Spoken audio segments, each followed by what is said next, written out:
जननी मां शारदे, प्रातः स्मरणीय भारत माता तथा मंचासीन मेरे अतिथि महोदयगण, मेरे सामने उपस्थित मेरे एनआईटी परिवार के मेरे शिक्षक, मेरे साथी, मेरे जूनियर, मेरे सीनियर, आप सभी का स्वामी विवेकानंद जी की जयंती के उपलक्ष्य में आयोजित राष्ट्रीय युवा दिवस पर इस कार्यक्रम में हार्दिक स्वागत और अभिनंदन।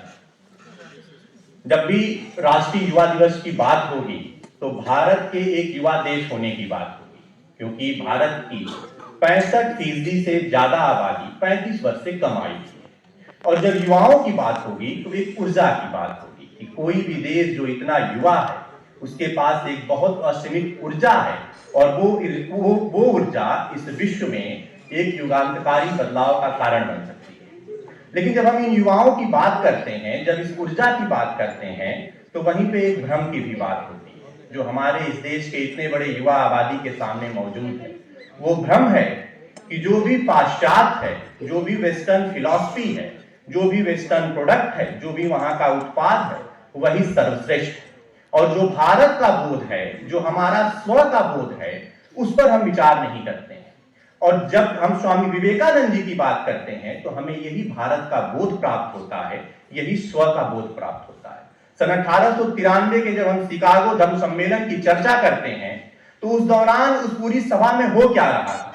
दुनिया के तमाम देशों से तमाम धर्मों के प्रतिनिधि आए हुए थे और उसमें स्वामी विवेकानंद जी भारत के प्रतिनिधि के रूप में, भारत के सनातन धर्म, भारत के हिंदू धर्म के प्रतिनिधि के रूप में उस सभा में बैठे हुए थे। सभी धर्मों के प्रतिनिधि आते, कहते अगर तुमको मुक्ति चाहिए तो मेरे धर्म से मिलेगी। जब स्वामी विवेकानंद जी को अवसर मिला, जब स्वामी विवेकानंद जी मंच पर गए तो उन्होंने कहा कि मैं ये तो नहीं जानता कि किस धर्म से मुक्ति मिलेगी, लेकिन मैं ये जरूर जानता हूं कि मुक्ति ईश्वर से ही मिलेगी, चाहे आपका तरीका कोई हो। ये वो सनातन का समावेशी विचार है जो स्वामी विवेकानंद शिकागो के उस धर्म सम्मेलन में कह रहे हैं।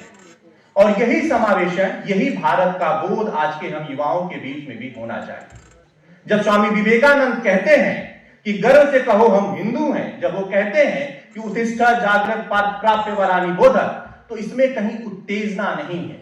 उनके गर्व से कहो हम हिंदू में है एक धर्म के प्रति, एक सनातन धर्म के प्रति गौरव का भाव है। इसमें कहीं से उत्तेजना नजर नहीं आता है।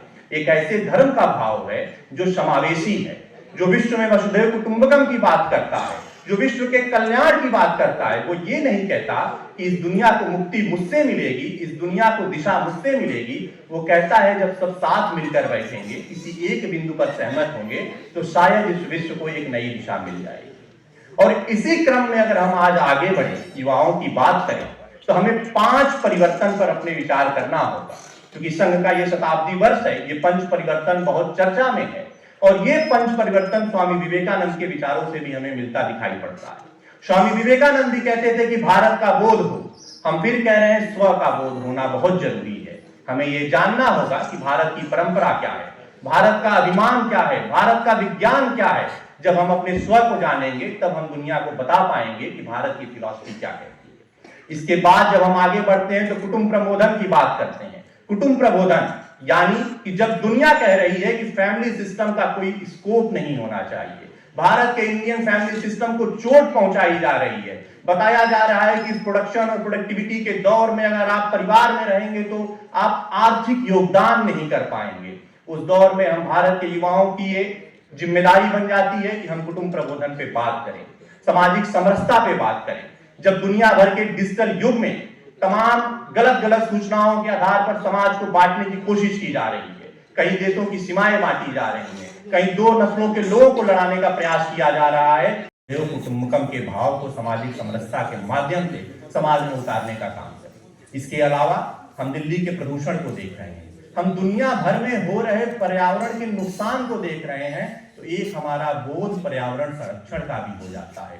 और आखिरी में नागरिक कर्तव्य, किसी भी टेक्निकल एजुकेशन जैसे कि एनआईटी राउरकेला है या दुनिया भर के जो है तमाम तकनीकी शिक्षण संस्थानों के 2 उद्देश्य हैं।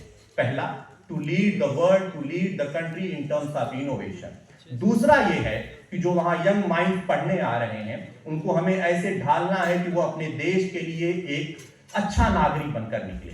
तो जब हम नागरिक कर्तव्य की बात करते हैं तो हमारी जिम्मेदारी बन जाती है कि हम इस बात को समझें कि भारत क्या है, भारत का संविधान क्या है, भारत की आत्मा क्या है, भारत हमारे लिए क्या है। और जब हम भारत को अपने देश के रूप में, अपनी माँ के रूप में, अपनी एक जिम्मेदारी के रूप में समझेंगे, जब एक बेहतर नागरिक होने के क्रम में आगे बढ़ेंगे, तब ये देश एक बेहतरीन देश बन सकता है।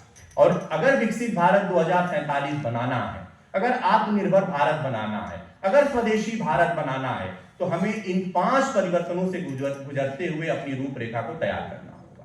तो मुझे उम्मीद है कि आने वाले समय में जो मैं 65% आबादी की बात कर रहा हूं, जिसमें से बहुतायत आबादी 25 साल से कम की है, जिसके कंधों पर यह जिम्मेदारी है कि 2047 तक भारत को विकसित बनाना है, मुझे उम्मीद है कि यह युवा आबादी, जिन पीढ़ियों ने हमें तैयार किया है, जिन्होंने हमें यहां इस मंच तक पहुंचाया है, हम उनको निराश नहीं करेंगे और इस देश को इतनी मेहनत, इतनी लगन, इतने न्याय के साथ, इतने संविधान परस्त होकर काम करेंगे कि भारत को 2047 नहीं, शायद उससे भी पहले हम विकसित भारत बनाने में सफल होंगे। जय हिंद, जय भारत, जय लोकतंत्र।